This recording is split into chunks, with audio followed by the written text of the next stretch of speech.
Hello hello everyone, hi welcome all. Ekta की पाठशाला में आपका हार्दिक स्वागत है, हार्दिक अभिनंदन है। जैसे कि आपको पता है कि हम कर रहे हैं history of Himachal Pradesh, right. और हिस्ट्री ऑफ हिमाचल प्रदेश में कल की क्लास में हम जो है 1857 की क्रांति को कंप्लीटली पढ़ चुके हैं और 1857 की क्रांति के बाद किस तरह का प्रभाव हिमाचल प्रदेश में पड़ा था वो भी हमने देख लिया था। और साथ में हमने एक चीज कवर की है कि हिमाचल प्रदेश दो भागों में विभाजित था। एक था बनता है हमारा ओल्ड हिमाचल, जो कि जैसे हिमाचल प्रदेश का गठन होता है वैसे ही हिमाचल प्रदेश में जो रियासतें मिलती हैं 30 छोटी बड़ी, वो वाला ओल्ड हिमाचल। और वो वाला हिमाचल का पोर्शन जो बाद में 1966 के बाद हिमाचल प्रदेश में मिलता है वो कहलाता है हमारे न्यू हिमाचल में, राइट। तो ओल्ड हिमाचल में और न्यू हिमाचल में अलग अलग तरह की फ्रीडम स्ट्रगल जो है हमें देखने को मिलेगी, यानी स्वतंत्रता संग्राम हमें देखने को मिलेगा। तो आज की क्लास में हम जो है कुछ एक जन आंदोलन यानी जो हमारा स्ट्रगल हुआ है, कुछ एक विद्रोह हुए हैं, वो हम कवर करने की कोशिश करेंगे। आई होप आपको ये क्लासेस जो है अच्छी लग रही होंगी। तो आपने इन वीडियोस को लाइक करना है, इन वीडियोस को शेयर करना है और मेरे चैनल को सब्सक्राइब जरूर करके जाना है। चलिए शुरू करते हैं आज की क्लास को। और आपने आज क्लास के बाद देखने के बाद क्लास के लिए फीडबैक जरूर देनी। जब हिमाचल प्रदेश का गठन हुआ तब हिमाचल प्रदेश में बने 4 जिले चंबा, मंडी, महासू और सिरमौर, उन जिलों में रियासतें होती हैं और वहां पर हमें जो है प्रजामंडल आंदोलन दिखते हैं जनता के, राजाओं के खिलाफ, वेगार प्रथा या फिर जितने भी रीति रिवाज हैं उनके खिलाफ। और जो हमारा न्यू हिमाचल है वो डायरेक्ट ब्रिटिशर्स के अंडर है और वहां पर जन आंदोलन किए जाते हैं स्वतंत्रता संग्राम के लिए ब्रिटिशर्स के खिलाफ। तो एक एक करके हम जन आंदोलन देखते हैं। सबसे पहले है बुशहर का, भी जाना जाता है। 1859 में ये विद्रोह हुआ था। और साथ में क्या चीज की बुशहर की प्रजा ने प्रशासन के आर्थिक शोषण के विरुद्ध ये आंदोलन किया था, नकदी फसलों के लगान के खिलाफ, राइट। फिर उसके बाद सेकेंड आंदोलन हमें देखने को मिलता है 1862, 1876, ठीक। 1862 में भी और 1876 में भी ये आंदोलन चला था। तो ये आंदोलन किसके खिलाफ था? एक राजा थे ईश्वर सिंह, राइट। सुकेत का विद्रोह के नाम से इसे जाना जाता है, सुकेत विद्रोह, राइट। तो राजा ईश्वर सिंह,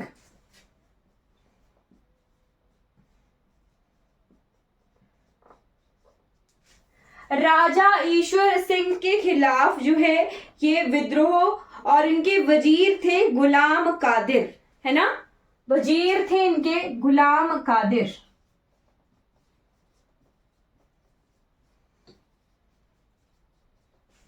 इनके खिलाफ लोगों का विद्रोह था, राजा ईश्वर सिंह और गुलाम कादिर, ठीक है।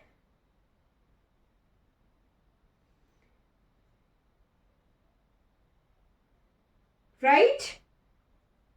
कुछ जगहों पर इनके वजीर को नरोत्तम के नाम से भी मेंशन किया गया है, गुलाम कादिर और नरोत्तम नाम भी लिखा गया है। तो आपने ध्यान रखना है नरोत्तम है दिया हुआ या गुलाम कादिर दिया हुआ है। चलिए नेक्स्ट आंदोलन हम देखते हैं 1878 में भूमि आंदोलन। 1878 में भूमि आंदोलन, तो भूमि आंदोलन ये कहां का है? सिरमौर का है। सिरमौर के राजा थे शमशेर प्रकाश की भूमि बंदोबस्त का जो है इसके खिलाफ आंदोलन था ये भूमि आंदोलन। फिर आते हैं किसान आंदोलन, जो कि 1883 में किया गया था। 1883 में बिलासपुर में किसान आंदोलन के नाम से इसे जाना जाता है। बिलासपुर, ओके। तो बिलासपुर में किसान आंदोलन कब हुआ था? 1883 में, ठीक। यही किसान आंदोलन फिर बाद में परिवर्तित हो गया झुग्गा आंदोलन से, ठीक। तो 1883 से लेके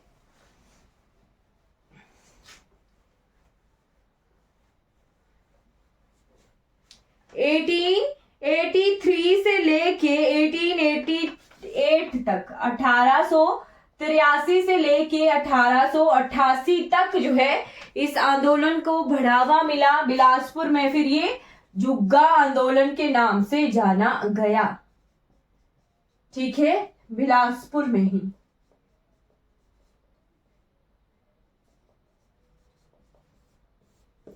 राइट, मेन ईयर बिलासपुर में जुग्गा आंदोलन का 1883 कहा जाता है। ठीक, तो बिलासपुर के राजा कौन थे उस वक्त? उस वक्त थे राजा अमरचंद। ठीक है, जुग्गा आंदोलन बिलासपुर के राजा अमरचंद के खिलाफ था ये। राइट, बिलासपुर भी जो है प्रजामंडल वाले क्षेत्रों में आता है। ठीक, बिलासपुर भी हिमाचल प्रदेश में नहीं मिला था। चौथा जो है डिस्ट्रिक्ट 1954 में ये हिमाचल प्रदेश में मिला था। राइट, तो जुग्गा आंदोलन का मेन पर्पस क्या था? राजा अमरचंद के विरुद्ध गेड़वी के ब्राह्मणों द्वारा किया गया था ये। राइट, गेड़वी के ब्राह्मणों द्वारा ये आंदोलन किया गया था। ठीक है, इस आंदोलन के दौरान आंदोलनकारी ब्राह्मण जो थे झुग्गियां बनाकर रहने लगे थे और झुग्गों पर अपने इष्ट देवता का झंडा लगाकर कष्टों को सहते रहे। ठीक है, फिर राजा ने जो है गिरफ्तार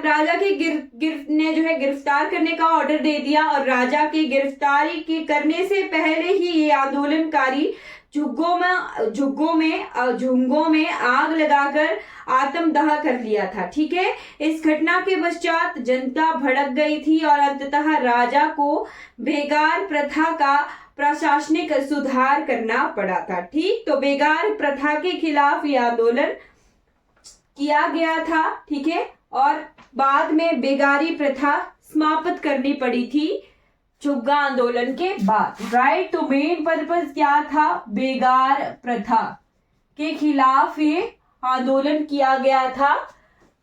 ठीक, उसके बाद नेक्स्ट आंदोलन आता है 1896। 1896 में कहाँ का आंदोलन है? तो ये है भटियात में, जिसे भटियात आंदोलन के नाम से जाना जाता है। तो भटियात कहाँ पर है? चंबा में। ठीक, चंबा के भटियात में राजा श्याम सिंह के शासनकाल में बेगार प्रथा के खिलाफ ये जन आंदोलन हुआ था। तो चंबा में राजा कौन थे? राजा श्याम सिंह। श्याम सिंह के खिलाफ बेगार प्रथा के खिलाफ ये आंदोलन हुआ था। आंदोलन है दुज्जम आंदोलन, जो कि बहुत इंपॉर्टेंट है, कई बार पेपर में आता है। कब ये हुआ था? चंबा किसान आंदोलन के नाम से भी इसे जाना जाता है, भटियात आंदोलन या फिर चंबा किसान आंदोलन। राइट, फिर उसके बाद 1897 में लिखिएगा बाघड़ का विद्रोह। 1897 में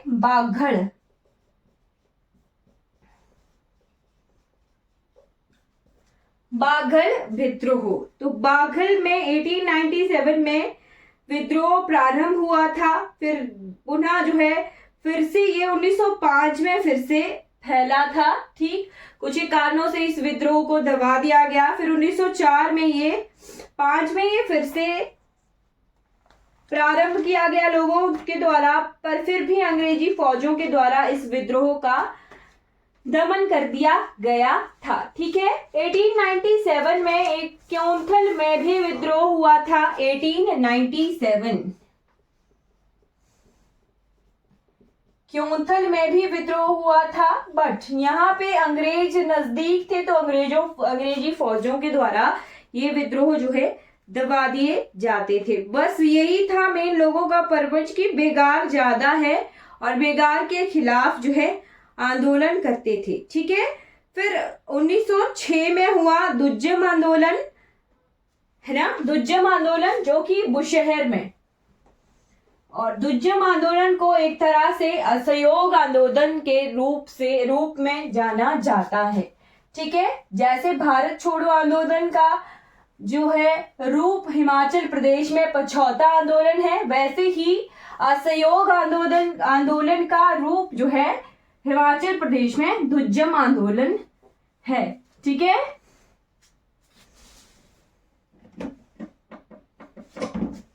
राइट, लिखिएगा 1906 का दुज्जम आंदोलन।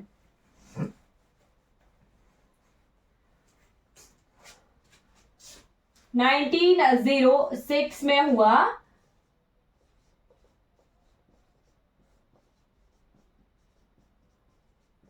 दुज्जम आंदोलन। कहां पर ही हुआ था? ये हुआ था रामपुर बुशहर में। और इस तरह से इसे जो है एक तरह से असहयोग आंदोलन के रूप में भी जाना जाता है। राइट, रामपुर बुशहर में हुआ था असहयोग आंदोलन का ये रूप था दुज्जम आंदोलन। राइट, ये इंपॉर्टेंट है, कई बार जो है पेपर में क्वेश्चन आ जाता है कि हिमाचल प्रदेश में असहयोग आंदोलन के ये नाम के तर्ज पर कौन सा आंदोलन हुआ था? तो 1906 में दुज्जम आंदोलन हुआ था। ठीक है, फिर आते हैं 1909 में मंडी आंदोलन के नाम से जाना जाता है एक आंदोलन। 1909 में मंडी आंदोलन।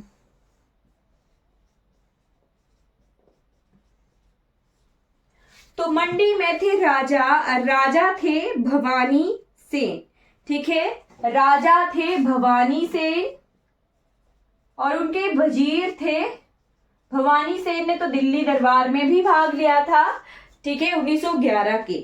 तो भवानी सेन और उनके वजीर थे जीवानंद। ठीक है, वजीर थे जीवानंद।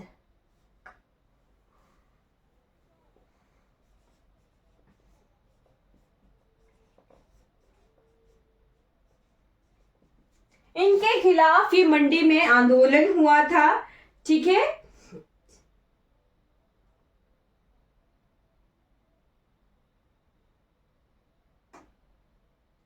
तो आंदोलन करने वाले कौन थे? शोभा राम। ठीक है, शोभा राम ने राजा वजीर जीवानंद के भ्रष्टाचारों के विरुद्ध जो है आंदोलन किया था। शोभा राम को गिरफ्तार कर लिया गया था और अंडमान भेजा गया था। राइट, तो इस विद्रोह में मेन हाईलाइटेड पर्सन कौन थे? पर्सन थे शोभा राम। शोभा राम। ठीक है, फिर ये जो शोभा राम की गिरफ्तारी है ये मंडी में एक नया मोड़ लेके आती है जिसे कहते हैं मंडी षड्यंत्र। ठीक, तो मंडी षड्यंत्र के बारे में हम नोट कर लेते हैं। राइट,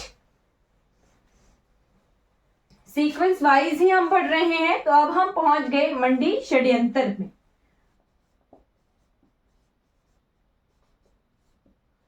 मंडी षड्यंत्र कब ये हुआ था? ये हुआ था 1914-15, 1914-15। 1914-15 में मंडी षड्यंत्र जो है वो हुआ था। और मंडी षड्यंत्र में नेतृत्व कारण क्या था? मंडी षड्यंत्र का प्रसिद्ध गदर पार्टी के ये नेतृत्व में हुआ था। ठीक है,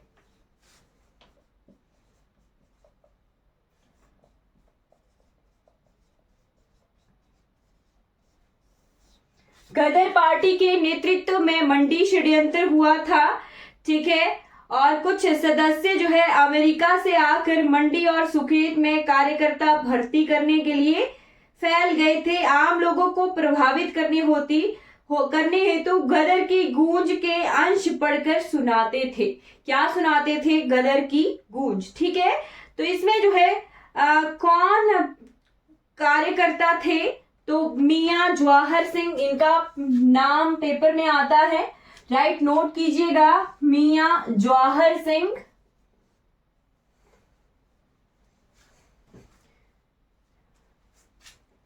मियां जवाहर सिंह और एक रानी थी खैरगढ़ी की। जवाहर सिंह प्लस रानी थी रानी खैरगढ़ी।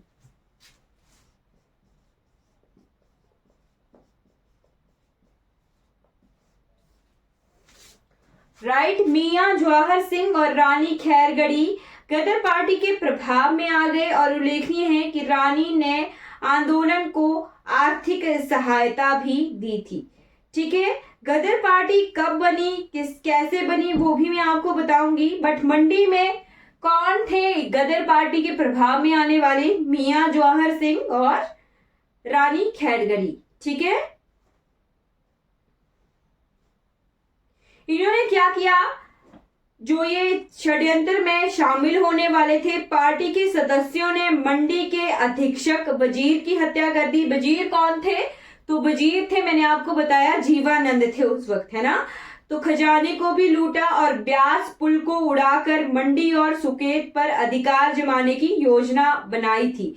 इस षड्यंत्र के लिए रानी खैरगढ़ी को देश से फिर निकाल दिया गया था। हृदय राम को लाहौर षड्यंत्र मामले में फांसी की सजा भी दी गई थी। ठीक, तो आपको मैं कहानी बता रही हूँ। दिसंबर 1914 और जनवरी 1915 में पार्टी के बैठक में ये निर्णय लिया गया था कि वजीर की हत्या करनी है और पुल को भी तोड़ देना है, खजाने को भी लूट लेना है। ठीक है, क्या हुआ? नागचला डकैती के अलावा गदर पार्टी ने क्रांतिकारी सदस्य किसी और योजना में सफल हो नहीं सके थे। राइट, मतलब कि ये योजनाएं ही थी जो मैंने आपको भी बताई, बट से केवल मात्र एक ही योजना उनकी कामयाब हुई थी, वो थी नागचला में डकैती करने की। ठीक है, तो नागचला डकैती के झूठे मामले में सुरजन सिंह, निधान सिंह को जो है फांसी दे दी गई थी। रानी खैरगढ़ी को देश निकाला भी दिया गया था, वो मैंने आपको बताया।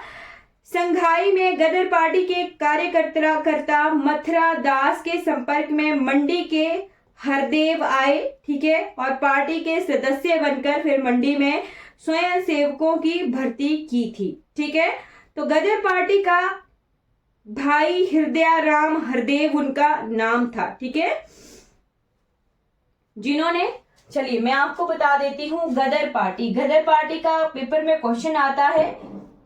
ठीक, तो गदर पार्टी का जो है गठन कहाँ हुआ था? गठन हुआ था अमेरिका के सैन फ्रांसिस्को, अमेरिका में सैन फ्रांसिस्को जगह,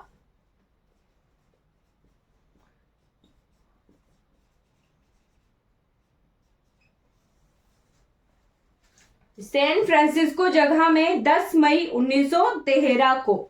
ठीक है, 10 मई 1913 को जो है गदर पार्टी का गठन हुआ था। ठीक है,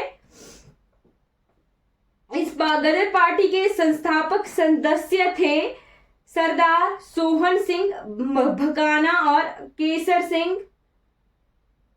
राइट, चलिए मैं आपको लाला हृदय राम बता रही हूं, ये जो है सेक्रेटरी थे इसके मंडी के। हृदय राम, भाई हृदय राम भी इन्हें कहते हैं। राइट, भाई जी, गदर इस मंडी षड्यंत्र के बाद इनका जो है भाई जी करके नाम पड़ा है, तभी इन्हें भाई हृदय राम कहते हैं। वैसे इनका नाम लाला हृदय राम था। ठीक है, मंडी षड्यंत्र के बाद ही इन्हें जो है भाई जी के नाम से जाना जाता था। ठीक है, तो गदर पार्टी को प्रशांत तट का हिंदी संघ भी कहा जाता है। क्या कहते हैं? प्रशांत तट का हिंदी संघ।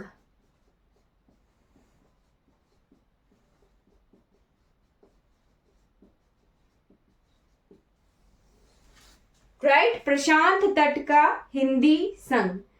राइट, गदर पार्टी हिंदुस्तान गदर नामक पत्र भी निकलवाती थी।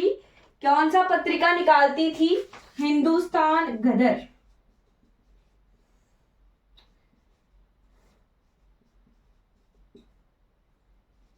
पत्रिका रिलीज करते थे ये हिंदुस्तान गदर। ठीक है, चलिए इतना सा जो है इंपॉर्टेंट था गदर पार्टी के रिगार्डिंग। राइट, चलिए फिर हम आंदोलन कर रहे थे तो आंदोलन कंप्लीट कर लेते हैं। फिर उसके बाद 1920 में हुआ कुनिहार संघर्ष। राइट, किसी को डाउट रहेगा क्लास से रिगार्डिंग तो आपने पूछ लेना है, ठीक है। 1920 में कुनिहार संघर्ष।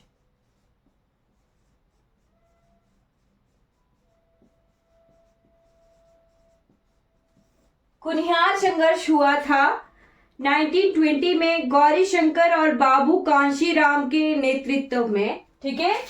गौरी शंकर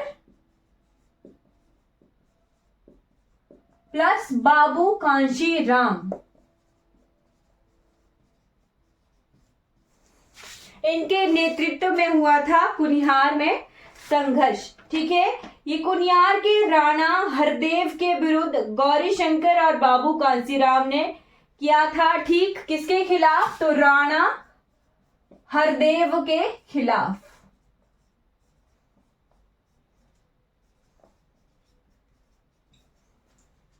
राइट, राणा हरदेव के खिलाफ ये विद्रोह किया गया था, ठीक। और राणा के कुनिहार प्रजामंडल को अवैध घोषित कर दिया गया था।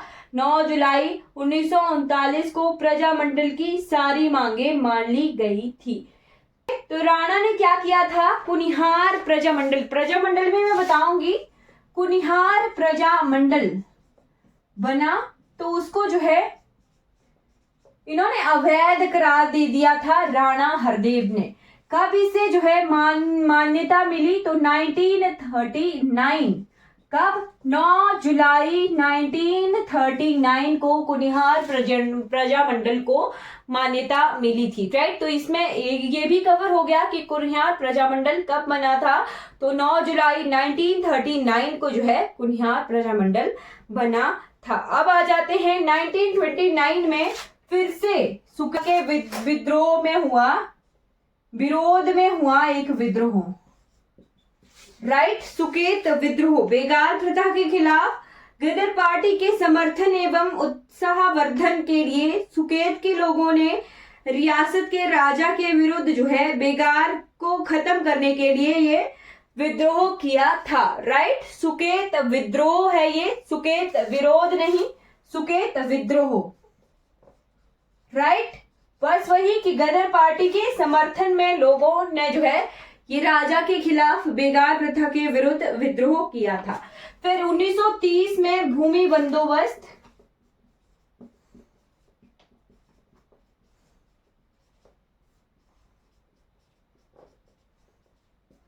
भूमि बंदोबस्त आंदोलन ये कहां पर हुआ?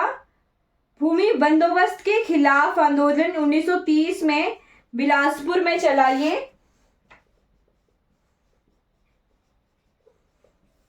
बिलासपुर में ये हुआ, भूमि बंदोबस्त के खिलाफ ही आंदोलन था। राइट, तो बिलासपुर में चले इस अभियान के कारण 19 किसान नेताओं को जेल की लंबी सजाएं हुई थी और आंदोलन में भाग लेने वाले गांव पर 25,000 रुपए का सामूहिक जुर्माना भी लगाया गया था। राइट, फिर आते हैं 19 भाई दो ना पाई दो आंदोलन।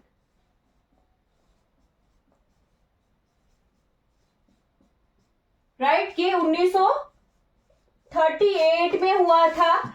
ये जो है एक प्रजामंडल बना था जिसका नाम था हिमालयन रियासती प्रजामंडल। उसने जो है ये अभियान चलाया था, एक अभियान के तौर पर चलाए हिमालयन रियासती प्रजामंडल के द्वारा।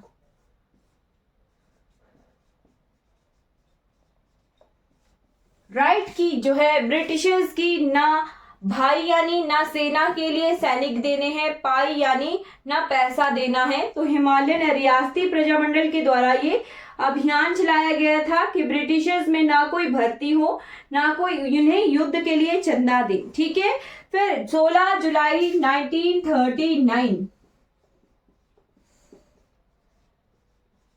मैंने आपको बताया कि 1938 में गए थे कौन? भागमल सोंठा जी। कहा?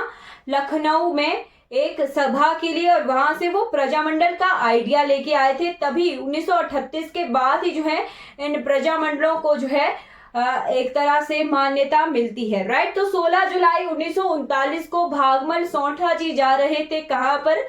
धामी में जो है एक सभा थी, प्रेम प्रचारिणी सभा थी पहले, फिर वो जो है बाद में धामी प्रजामंडल के रूप में बन जाती है। बट धामी प्रेम प्रचारिणी सभा की बैठक थी, उसके लिए जा रहे थे भागमल सौठा जी धामी के लिए। और बीच में आता है जगह घनाटी, घनाटी के आसपास जो है उन्हें जो है एक तरह से गिरफ्तार कर लिया जाता है। उनकी गिरफ्तारी के खिलाफ जो है लोग जो है वहां पर भड़क गए, और जैसे ही लोग भड़कते हैं अंग्रेजी सैनिक जो है उस भीड़ पर गोली मार देते हैं, और उस गोली कांड में जो है 2 लोगों की मृत्यु भी हो जाती है। तो वहीं से ही जो है इसे धामी गोली कांड के नाम से जाना जाता है, राइट। तो धामी गोली कांड कब हुआ था? धामी गोलीकांड हुआ था 16 जुलाई 1939। कारण क्या था? भागमल सौठा जी की गिरफ्तारी। ठीक, तो भागमल सौठा जी को फिर गिरफ्तार करके भी ले गए थे यहाँ से। और इस धामी गोलीकांड का जो है भारतवर्ष में पंडित जवाहरलाल नेहरू, महात्मा गांधी, इनको जो भी काफी आघात पहुंचता है। और इस धामी गोलीकांड के लिए फिर ये हिमाचल प्रदेश भी आते हैं। तो मैं आपको कुछ एक नेताओं का हिमाचल प्रदेश का आगमन भी बताऊंगी, राइट। आज मैं इतने फास्ट नहीं करवा रही हूँ क्योंकि मेरे से जो है थोड़ा नहीं हो पा रहा है, राइट। बट कारण यही है कि 2 व्यक्ति मारे गए और कई घायल भी हुए थे। महात्मा गांधी के कहने पर पंडित जवाहरलाल नेहरू ने भेजा था किसे? दुनीचंद वकील को इस घटना की जांच के लिए, राइट। तो भागमल सौठा जी की, चलिए ये तो रहने देती हूं, पर भेजा किसे था? दुनीचंद वकील, राइट।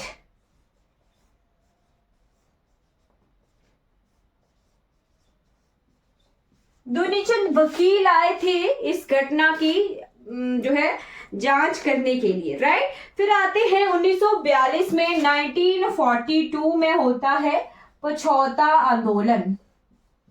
ओके, पछौता आंदोलन वैसे ही ये जो है भारत छोड़ो आंदोलन का रूप है, राइट। जैसे दुज्जम आंदोलन असहयोग आंदोलन का रूप है, ये पछौता आंदोलन भारत छोड़ो आंदोलन का के नाम से जाना जाता है हिमाचल प्रदेश की, राइट। तो ये कहां पर हुआ था? ये हुआ था सिरमौर रियासत में।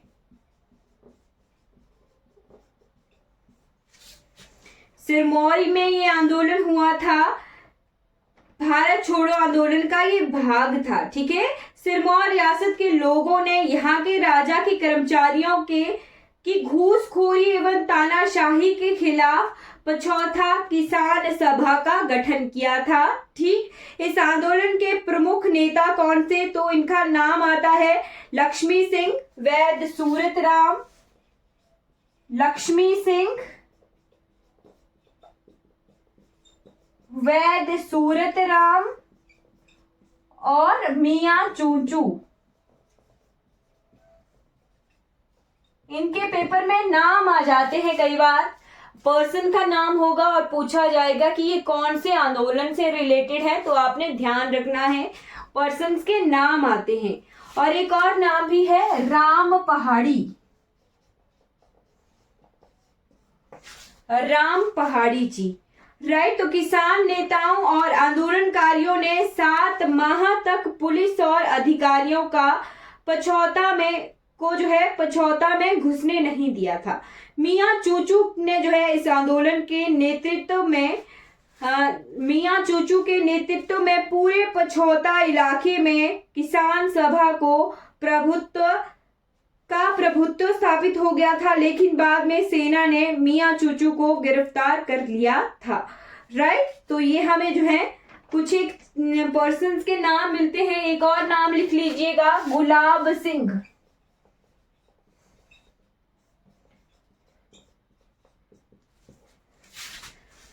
राइट। वैद्य सूरत सिंह, गुलाब सिंह, मियां चूचू, मेहर सिंह भी लिख लीजिएगा।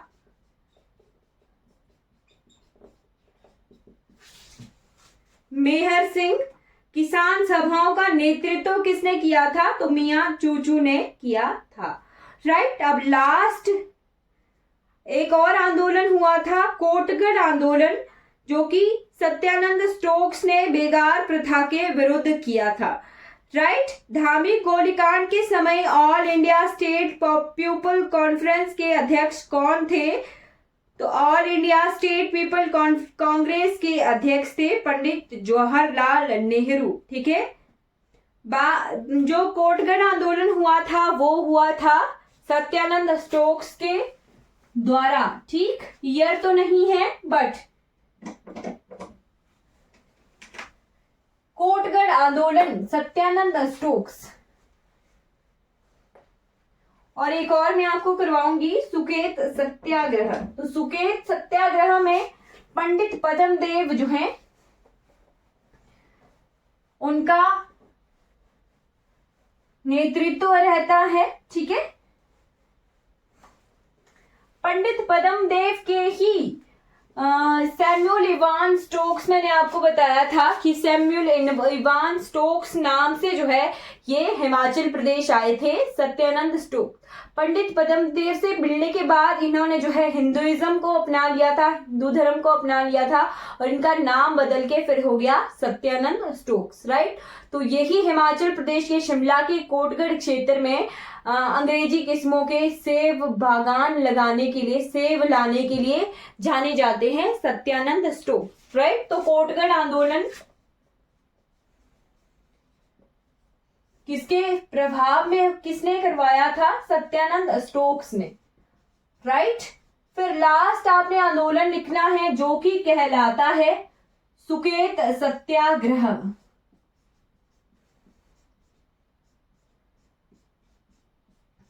इसके जो मेन लीडर थे वो थे पंडित पद्मदेव। पंडित पद्मदेव को जो है और किस नाम से जाना जाता है, चलिए बताइए।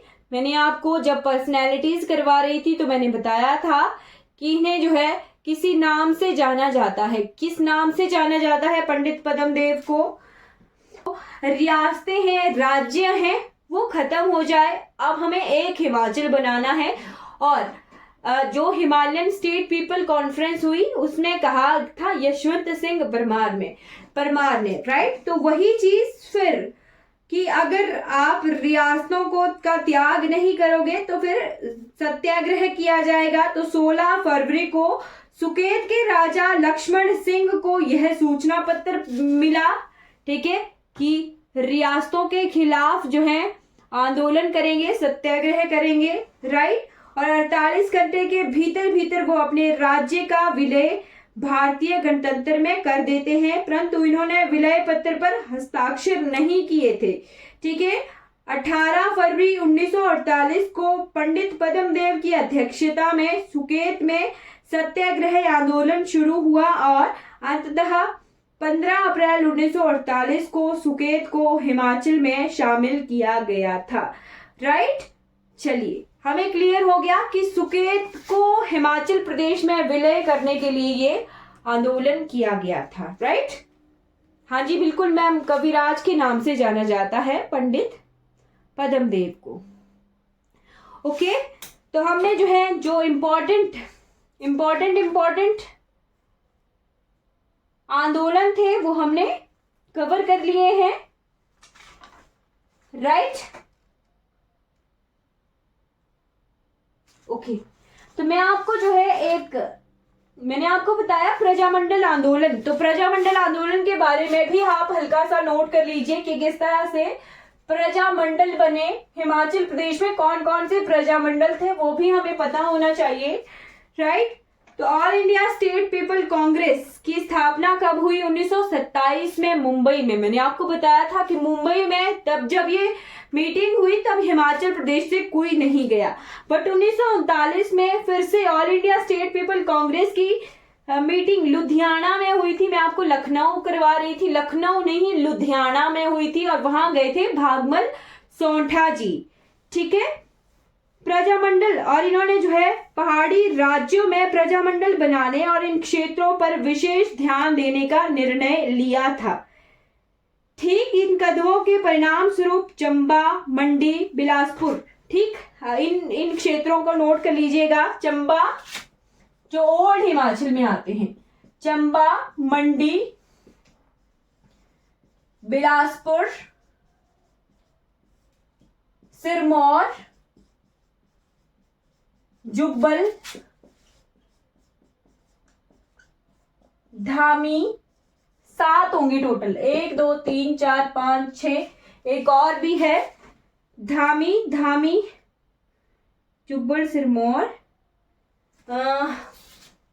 बुशहर है, राइट। 7 हो गए, तो 3 4 5 6 7, राइट। तो ये 7 जगहें ऐसी है जो ओल्ड हिमाचल में है हमारे, राइट। किन्नौर तक का ये क्षेत्र बुशहर में कवर हो जाएगा, ठीक। तो ये जो पोर्शन हमारा साउथ वाला portion, south eastern portion Himachal का, और ऊपर चंबा, बीच में हमारे कुल्लू कांगड़ा वाले क्षेत्र हैं, ये इसमें नहीं है, राइट, प्रजामंडल वाले क्षेत्रों में, राइट। तो 1932 में सबसे पहले लाहौर में चंबा पीपल डिफेंस लीग की स्थापना हुई, ठीक है। 1932 में लाहौर में बना क्या, चंबा पीपल डिफेंस लीग। इनको मैं इंग्लिश में लिखूंगी तब ज्यादा क्लियर होगा, क्योंकि इंग्लिश में जो है ऑप्शन जो आते हैं वो इंग्लिश वाले देख के आपने ध्यान रखना है। Chamba people defence league, right, Chamba people defence league करके जो है 1932 में लाहौर में ये बना। फिर 1936 में बना चंबा सेवक संघ, चंबा शहर में ये बना था, चंबा सेवक संघ, राइट, चंबा शहर में ये बना, ओके। फिर उसके बाद 1936 में बना सिरमौर प्रजा मंडल, और इसके पहले अध्यक्ष थे राजेंद्र दत्त, ठीक। 1936 में बना सिरमौर प्रजा मंडल। बन तो रहे हैं प्रजामंडल, बट इन्हें मान्यता अभी राजा नहीं देंगे, है ना। 1939 के बाद इन्हें मान्यता देंगे, ठीक है। सिरमौर प्रजामंडल के अध्यक्ष बने कौन, राजेंद्र दत्त। फिर मंडी में बना 1936 में मंडी प्रजामंडल,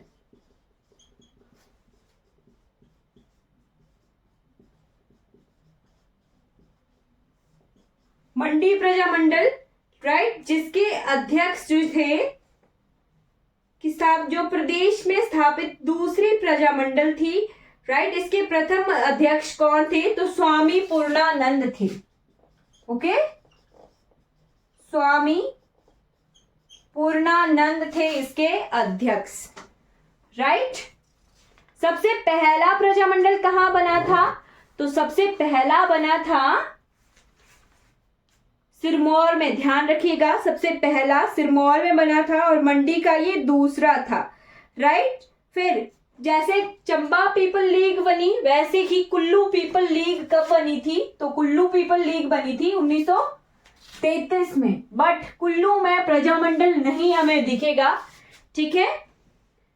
फिर आते हैं 1937 में बनी प्रेम प्रचारणी सभा, ओके। 1937 में बनी प्रेम प्रचारणी सभा, कहां की है ये, धामी की, ओके, धामी की है। फिर 1938 में बना बाघड़ प्रजामंडल,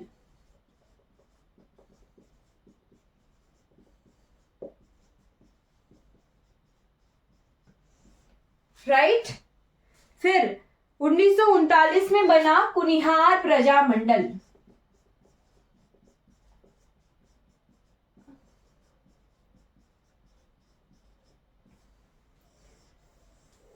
राइट। 1939 में बनी Shimla hill state Congress, right. 1939 में बनी Shimla hill state Congress,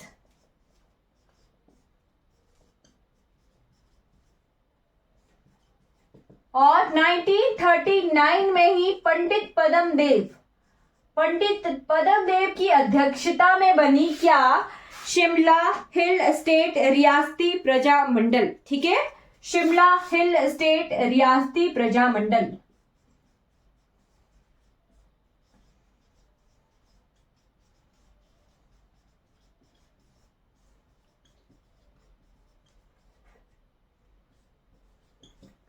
Shimla hill state रियासती प्रजा मंडल, राइट। तो ये वही पोर्शन है जो ओल्ड हिमाचल में है। ओके, फिर आती है 13 जुलाई 1939। तो ये शिमला हिल स्टेट रियासती प्रजामंडल जून में बना था। फिर 13 मई 1939 में बना धामी प्रजामंडल। प्रेम प्रचारणी सभा तो 1937 में बन गई, बट धामी प्रजामंडल के का गठन हुआ 1939 में, राइट। 13 मई 1939 में हुआ था। 13 जुलाई 13 जुलाई 1939 में हुआ था, और 16 जुलाई को जो है फिर हत्याकांड भी हुआ था यहाँ पे, राइट। फिर दिसंबर 1939 में बना हिमालयन रियासती प्रजामंडल। हिमालयन रियासती प्रजामंडल, ठीक, रियासतों का संघ बनना शुरू हो गया ये अब, हिमालयन रियासती प्रजामंडल। फिर 1943 में बनी Sirmaur association.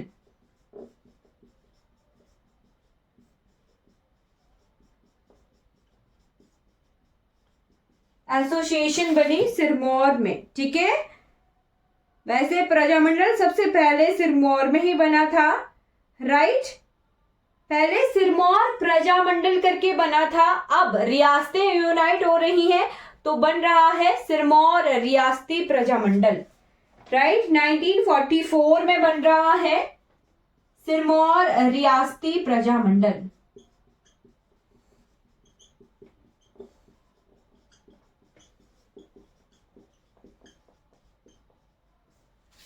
Okay,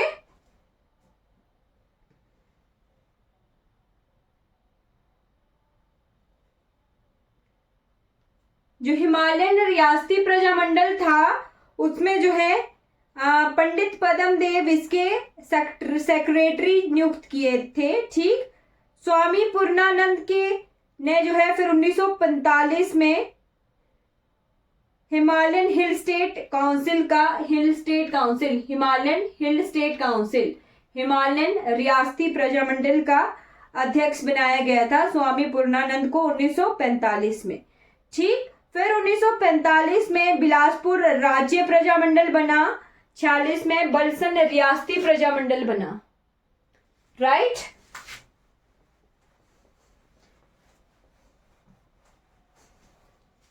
nineteen forty five में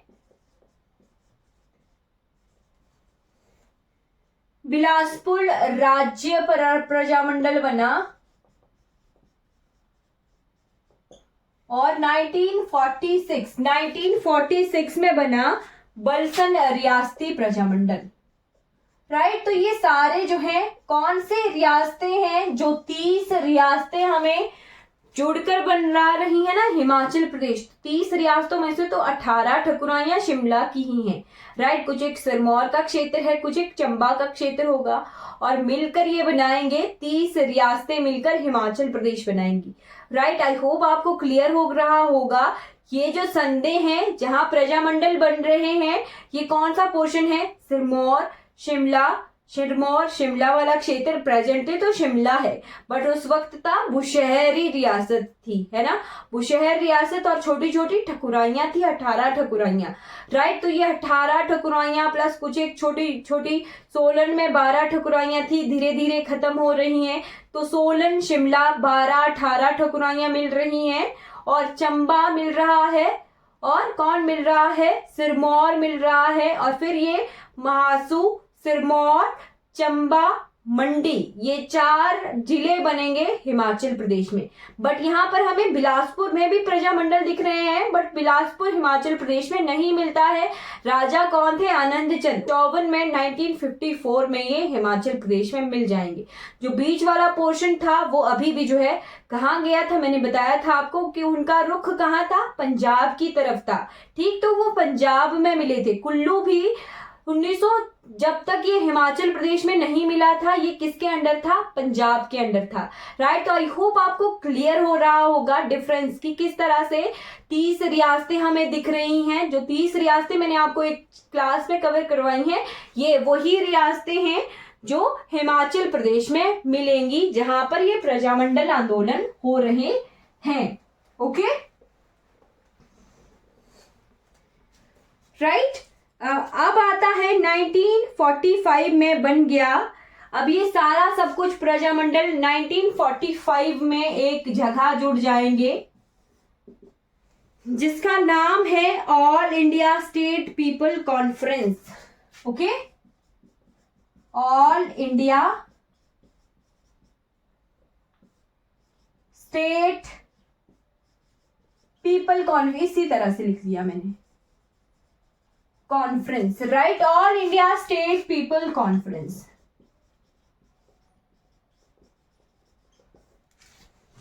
राइट, जो कि उदयपुर अधिवेशन में भाग लेने के पश्चात दौलत राम सांख्यान, नरोत्तम दास शास्त्री, देवीराम उपाध्याय जो कि बिलासपुर के थे, इन्होंने बिलासपुर राज्य के प्रजामंडल की स्थापना की। राइट, तो ये all India state people Congress की कॉन्फ्रेंस कहाँ हुई थी, ये हुई थी उदयपुर में।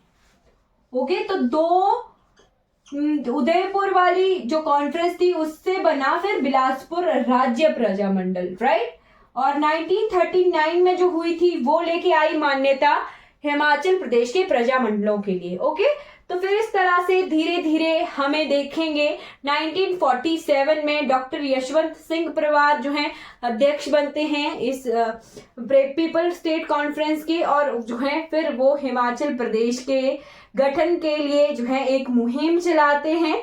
ठीक, तो फिर हमें 15 अप्रैल 1948 को हिमाचल प्रदेश बनता हुआ दिखेगा। राइट, हिमाचल प्रदेश में ये जो फ्रीडम स्ट्रगल है ये 15 अगस्त 1947 तक नहीं चलता, ये चलता है 15 अप्रैल 1948 तक, जब तक हिमाचल प्रदेश हमें बनता हुआ नहीं दिखेगा। ओके, तो अब हिमाचल प्रदेश बन गया है, हमें सिर्फ एक पोर्शन रह गया है, दैट इज हिमाचल प्रदेश में राजनेताओं का आगमन। राइट, तो नेताओं का आगमन और हिमाचल प्रदेश का गठन हो रहा है। गठन के बाद किस तरह से हमारे ये जो पंजाब हिल स्टेट्स का जो गठन है कब होता है, 1966 में होता है ना। तो वो एडमिनिस्ट्रेटिव हिस्ट्री की हिमाचल प्रदेश में 4 जिले बन गए, फिर 5 जिले बन जाएंगे 1954 में बिलासपुर मिलके, बट 12 जिले किस तरह से बनते हैं वो भी मैं आपको कवर ही करवा। अगर ये वीडियो आपको अच्छी लगी हो तो लाइक कीजिएगा, सब्सक्राइब कीजिएगा, और मेरे चैनल को जो है इन वीडियोस को शेयर जरूर कीजिएगा, चैनल को सब्सक्राइब कीजिएगा। चलिए, thank you so much for watching this class.